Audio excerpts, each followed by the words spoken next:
Hello and welcome to episode 232 of the Epic Film Challenge to 1001 Movies You Must See Before You Die.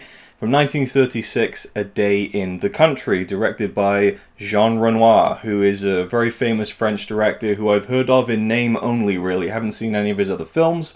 And this is a relatively short film, 40 minutes long, and we'll get to the length of that in just a second because it's a source of some interesting back and forth revisionist history. I think, from what I can understand, there's two very distinct sides to the story as to why this film is so short, and I really have no idea who to believe. Regardless, 1936, this film was shot and made by Jean Renoir. He then abandoned the film, and 10 years later, in 1946, a producer got a hold of it, finished it, and released it as a short film. So let's just talk about the film itself first. It's about a family who live in the city and they run their own business and they want to get away from the hustle and bustle, and they have, you guessed it, a day in the country. They go out for the day and we see them arrive and meet some of the like quaint locals and stuff, the fishermen and everything. And there's these two local boys who have their eyes on the women of the family. And so they both pursue the daughter and the mother of the family. They try to be as tasteful as possible in this, but they very much want to have sex with these women and will try to do whatever they can to make that happen. So that's the film. Family comes to the country, meets some locals, locals try to seduce the women while the men go off, and that's kind of it.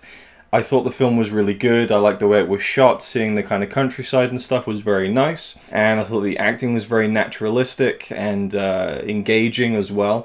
I really liked the actors in the film. And even though the plot sounds very seedy, it was really fun. It was playful. You know, it didn't kind of go dark or anything. It was an interesting kind of take on the, you know, fish out of water kind of scenario, I guess, where you have a family who are very much used to the city and they kind of wowed by the trees and the river and things like that.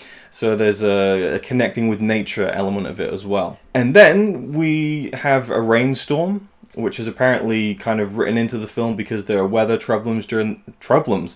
I can't believe I just said that. I have to leave that in the video. There are weather troubles. Because there are weather troubles. We need the hashtag troublem. Yes, there are weather troubles. No, there are weather problems. It was raining, and so they worked that into the film. Apparently that's why Jean Renoir abandoned the film, was because it was the weather was bad and stuff.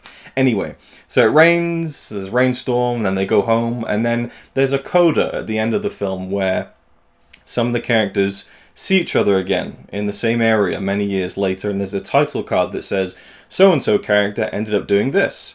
And I didn't remember the names of all the characters. I don't feel like the film fully established the names of all the characters to the point where I felt like, oh, him! And so by the end of the film, you have what's supposed to be this very kind of poignant, emotional climax.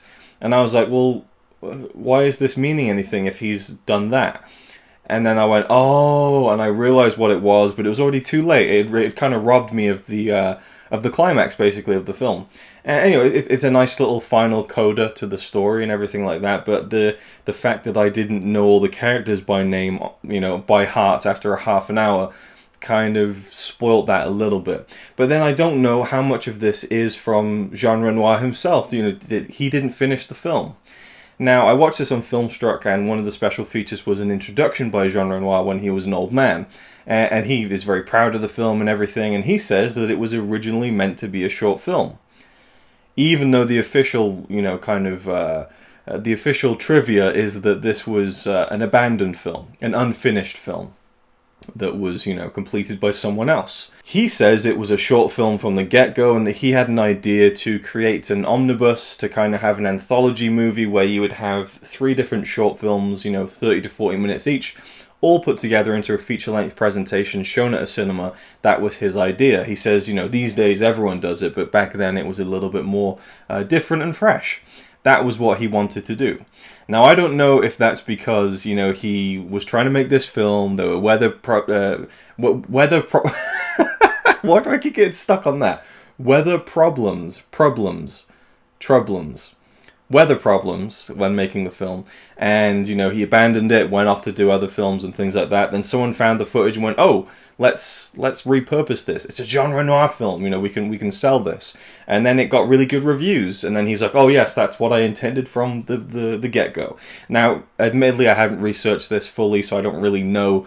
I might be talking out my arse, but I'm just going off the things that I've briefly read, and him in that kind of introduction very much seeming like the film that you're about to see, the film as it is now, is how I intended it to be. Because for me, it does feel like an unfinished film. For me, that coda at the end of the movie feels like something that would be so much more impactful if it was following a feature-length story, if we had more time with those characters to kind of settle into what their names are and things like that. Then it would, the title card would be like, "Oh, that happened," and I'm being very vague, but it's one of those things where if you've seen the film, you know what I'm talking about, or you should know what I'm talking about. And ultimately it's a fine film. It's really good. And that's about all I really have to offer on it. I know that there are other Jean Renoir films that are far more lauded than this. I look forward to seeing them. But apart from that, I think that it feels like an unfinished film. There's nothing wrong with that. I think it works just fine as a little short film. It's a nice little watch. Apart from that, me personally, I didn't get a huge amount out of it. In fact, that kind of introduction where Jean Renoir was talking about introducing A Day in the Country, he actually started talking about plagiarism, and he's talking about how plagiarism is a good thing and it's a necessary thing, and that even Shakespeare was kind of taking things from other stories but putting his own twist on it. And he's talking about how plagiarism is good because it's not about the kind of what's been done before, what's original and what's fresh, but more about how you put your own spin on it and how you make it your own, that kind of thing. And that gave me so much more to think about, his little discussion on plagiarism, than watching the film 10 times probably would. So I thought it was really good. I'm not down on it really at all, but for me, is it a film you should see before you die? I don't think so.